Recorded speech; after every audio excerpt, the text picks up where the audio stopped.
ఈ మధ్య మార్కెట్ను చూస్తుంటే ఒక పెద్ద పజిల్లా అనిపించట్లేదా? చూడండి, ఒకవైపేమో ఒక హిస్టారిక్ ట్రేడ్ డీల్ కుదిరింది అని పెద్ద న్యూస్. కాని చాలామంది ఇన్వెస్టర్ల పోర్ట్ఫోలియోలు చూస్తే మాత్రం అన్నీ రెడ్లోనే ఉన్నాయి. అదే టైంలో గోల్డ్, సిల్వర్ రేట్లేమో రాకెట్ల దూసుకుపోతున్నాయి. అసలు ఏం జరుగుతోంది? ఈ కన్ఫ్యూజన్ వెనుక ఉన్న అసలు కథేంటో రండి ఈరోజు మనం డీకోడ్ చేద్దాం. సరే, మన పజిల్లో మొదటి పీసేంటో చూద్దాం. అదే జాన్వరి 27న ఫైనల్ అయిన ఇండియా-EU ఫ్రీ ట్రేడ్ అగ్రిమెంట్. అసలింతకీ ఈ డీలేంటి? దీని ఎఫెక్ట్ ఎలా ఉండాలి? ఇది ఏదో చిన్న డీల్ అనుకుంటే పొరపాటే.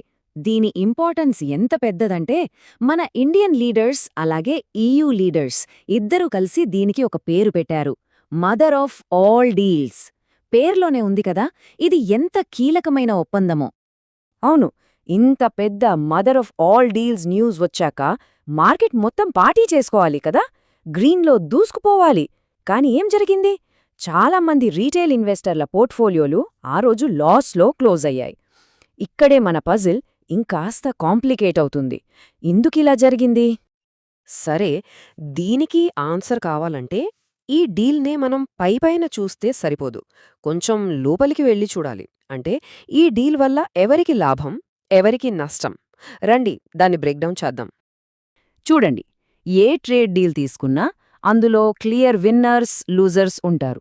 ఈ డీల్లో కూడా అంతే. కొందరికిదొక వరం లాంటిది, ఎందుకంటే వాళ్ల ప్రోడక్ట్స్ యూరోప్లో చాలా చీప్గా అమ్ముకోవచ్చు. కానీ అదే టైంలో మరికొందరికి ఇది పెద్ద ఛాలెంజ్, ఎందుకంటే యూరోపియన్ ప్రోడక్ట్స్ మన దేశంలోకే వచ్చి ఇక్కడి కంపెనీలకు గట్టి పోటీ ఇస్తాయి.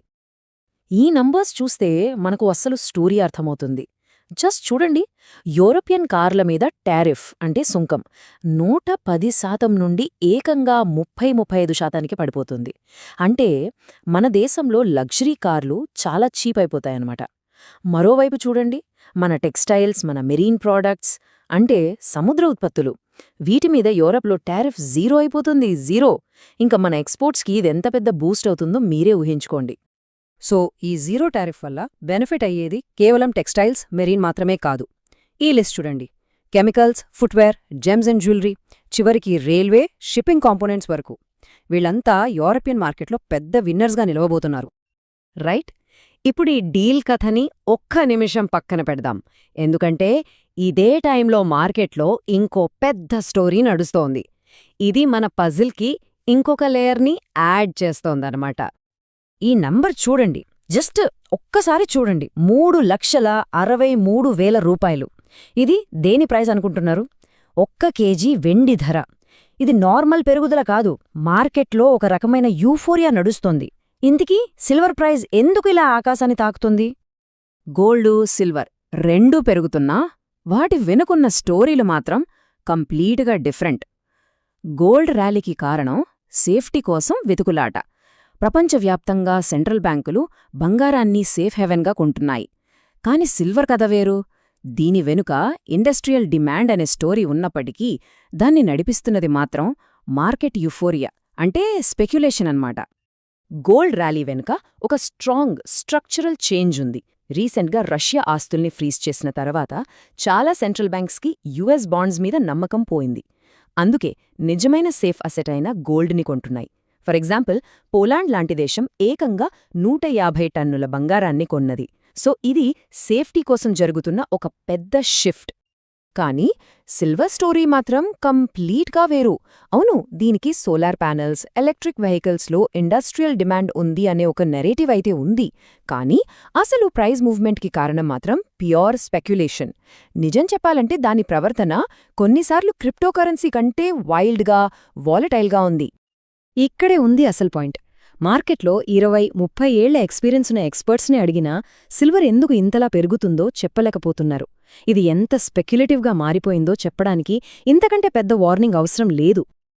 సరే, ఇప్పటిదాకా మనం చూసిన ఈ పజిల్ పీసెస్ అన్నింటినీ ఇప్పుడు కలుపుదాం. ఫైనల్గా అసలు పిక్చర్ ఏంటో చూద్దాం. మనం మొదట అడిగిన ప్రశ్నకు సమాధానం తెలుసుకునే టైం వచ్చేసింది. ఇక్కడే ఉంది అసలు ట్విస్ట్. ఈ మదర్ ఆఫ్ ఆల్ డీల్స్ అని మనం చెప్పుకుంటున్నాం కదా, ఇది ఎప్పటినుంచి మొదలవుతుందో తెలుసా? 2027 నుంచి. అవును, 2027. అంటే దీని అసలు ప్రభావం కంపెనీల లాభాల మీద కనపడటానికి ఇంకా చాలా టైం ఉంది. అందుకే మార్కెట్ ఈ న్యూస్కి ఇమ్మీడియట్గా రియాక్ట్ అవ్వలేదు. మరి మార్కెట్ ఫోకస్ ఇప్పుడు దేని మీదుంది? లాంగ్ టర్మ్ డీల్స్ మీద కాదు, ఇమ్మీడియట్గా రాబోయే ఈవెంట్స్ మీద ఉంది. యుఎస్ ఫెడ్ మీటింగ్ అవుట్కమ్ ఏంటి? ఫిబ్రవరి 1న రాబోయే మన యూనియన్ బడ్జెట్లో ఏముంటుంది? ఆర్బీఐ మానిటరీ పాలసీ మీటింగ్లో ఏం చెప్తారు? ఇలాంటి తక్షణ పెద్ద ఇంపాక్ట్ ఉన్న విషయాల మీదే మార్కెట్ మొత్తం కాన్సంట్రేట్ చేస్తోంది. సో ఫైనల్గా మన పజిల్కి ఆన్సర్ ఇదే. మార్కెట్ ఎప్పుడూ లాంగ్ టర్మ్ గురించి ఆలోచించినా దాని ఇమ్మీడియట్ ఫోకస్ మాత్రం కళ్ల ముందున్న ప్రాబ్లమ్స్, ఆపర్చునిటీస్ మీదే ఉంటుంది. చాలా స్మాల్, మిడ్ క్యాప్ కంపెనీల Q3 రిజల్ట్స్ వీక్గా రావడం, యుఎస్ ఫెడ్ ఏం చేస్తోన్నోనన్న టెన్షన్, మన బడ్జెట్ మీదున్న భారీ అంచనాలు ఇవే ప్రస్తుతం మార్కెట్ సెంటిమెంట్ని డ్రైవ్ చేస్తున్నాయి. కాబట్టి దీని నుంచి మనం నేర్చుకోవాల్సిన కీ లెసన్ ఇదే. లాంగ్ టర్మ్లో మంచి పాజిటివ్ న్యూస్ ఉన్నప్పటికీ మార్కెట్ ఎప్పుడూ ఇమ్మీడియట్ ఛాలెంజెస్కి, ఆపర్చునిటీస్కి రియాక్ట్ అవుతుంది. మరిప్పుడు మన ముందు బడ్జెట్, ఆర్బీఐ పాలసీ లాంటి పెద్ద ఈవెంట్స్ ఉన్నాయి. ఈ నేపథ్యంలో మార్కెట్ నెక్స్ట్ దేనిమీద ఫోకస్ చేయబోతోంది? ఆలోచించాల్సిన విషయం.